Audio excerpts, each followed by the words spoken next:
I was not ready to see Rum stand there as her master just disintegrates before her eyes.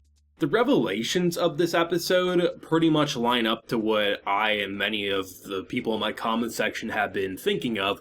The one thing that was a little shocking was the coffee that they were drinking and where it comes from. Seemingly it's Lord Grandfather's soot. But the idea of humans basically being raised to be took over makes total sense. It's interesting to see the shadows at their base forms, these little creatures that first mirror and mimic, which answers why do they look identical to the dolls, which are clearly human. They grow up, they feel pain, they eat food, like everything about it. Dolls were always going to be human. But the question I and many people had was like, okay, are they being raised there? Are they being manipulated? What's going on? Is it a bit of both? Seemingly, yeah, I mean, humanity is a thing, and these shadows, they take them, they drug them up, they wipe their memories, and they then basically, 3-step program. Create the form, understand the personality, and then the merge. And if that doesn't happen, seemingly the shadows are disposed of, and the dolls are repurposed, and now we know what veiled dolls are. And that seemingly will be the, unfortunate new path that Rum's gonna have to follow. But even more tragic than that is to see the bundle of sunshine herself just like indoctrinated, just no longer herself. Obviously, I don't think it will last. I mean, it's gonna break eventually.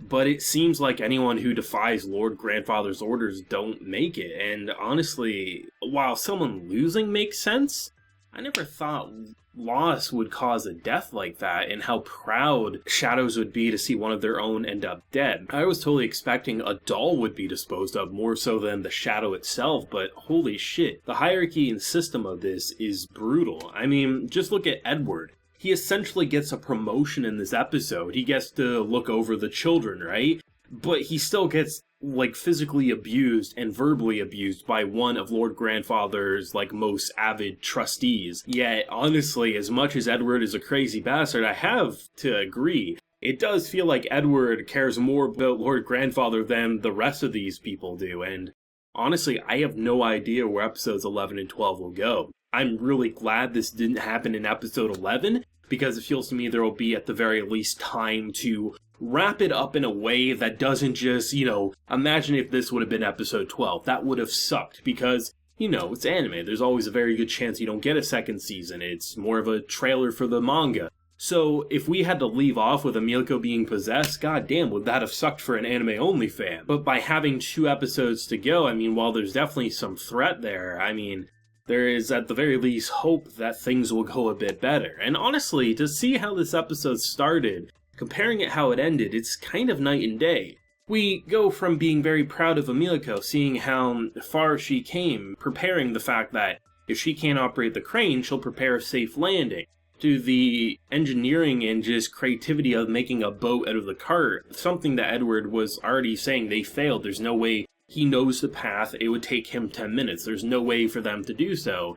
Yet they completely blew him away, and it was looking like Edward was about to be the failure. So to see actually Rum, who finally got acknowledged by her master, and they're having this nice little peaceful walk, I knew they weren't going to make it. Like, clearly they were going to be the ones to lose. But the reason for her, passing out and stuff, I wasn't expecting it to be, a death. I was thinking more of, maybe she's just a frail Shadow Master. Maybe that's something that can happen. And to watch that scene, from holding the hand, seeing that she has the same band on, just, indicating how far they came, to then watching it all crumble, that was depressing. And I'm really glad they really gave Rum a chance to shine in this arc. While walking through this hedge maze, I mean, she became one of the most interesting characters, so to see it happen to her, after feeling like, well, in any normal series, this means that she'll now get to experience her Shadow Master, they'll have a great, great time. Nope. Memories wiped, gonna be a veiled doll, and her master seemingly dead. Wow. I mean, the show always had a lot of darkness to it, I mean, ever since the beginning. Look at how Emilko wakes up, it looks like she's almost in a cell, she's in a coffin, there's a lot of twisted shit about it. They literally have booby traps to stop the dolls from getting out, right? It was always dark, but it was just something about how quickly it happened, how sudden it happened, and how disturbing the actions of the shadows are. And the fact that the coffee doesn't work on the shadows, so by influencing the dolls, eventually the shadows will then mirror the dolls themselves, to just simply obey Lord Grandfather. So not only are they manipulating the humans into obeying Lord Grandfather, in return the shadows will then be influenced by their dolls so that everyone just obeys Lord Grandfather's command. And I have no idea why you need that. Like, what is the purpose? And obviously we're not going to get in this season. It's more of a long-term endgame goal, but still, it hit. I gotta admit, it really, really did. And not only does it hit you emotionally, it also gets you even more terrified, because Kate is without a doubt the most dangerous aspect to this hierarchy. Edward himself knows that. And there's going to be a big target on her back, and honestly, I have no idea, because even if America breaks free, they purposely feed them this coffee. So, do you fake drinking it? What happens when you get caught, right? I mean, there's a lot of bad shit that could happen. I mean, ever since I started reviewing this show in episode 1, I said that it was a dark horse of the season, and there's always been an ominous atmosphere about the show. There's always been something that's had me feel a chill going up my spine. But there's been such a positive slice of life aspect that it kind of keeps your mind at bay. And I believe I mentioned it early on in the reviews, how I said, like, I love how they direct the opening and the ending, because the opening, it's creepy, it gets you kind of concerned about what you're gonna watch, but then the ending hits you and you're like, oh shit, this would usually be the opening, because it's a lot more inspiring, it gets you excited, but it's intentional, I'm pretty sure, because you're supposed to be unnerved watching the episode, and kind of concerned, but you're like, okay, I think this is okay, and then the ending almost always hits you, and you say, hot damn, that is creepy, that is disturbing, I don't know if I want to come back for more, and then the ending kind of ropes you back in to recharge you.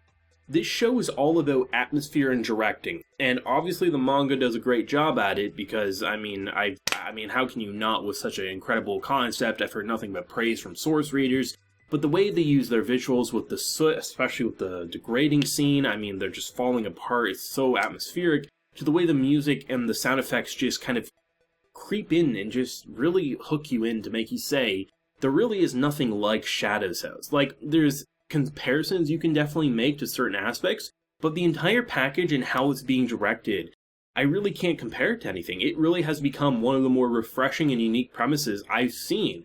Rather than vampires or zombies like taking over doing this or that, you have such a more interesting concept with the shadows. And honestly, the sky's the limit right now, but let me know your thoughts and feelings on this emotionally draining and intriguing episode. All the information you probably wanted to learn about was pretty much revealed in this episode.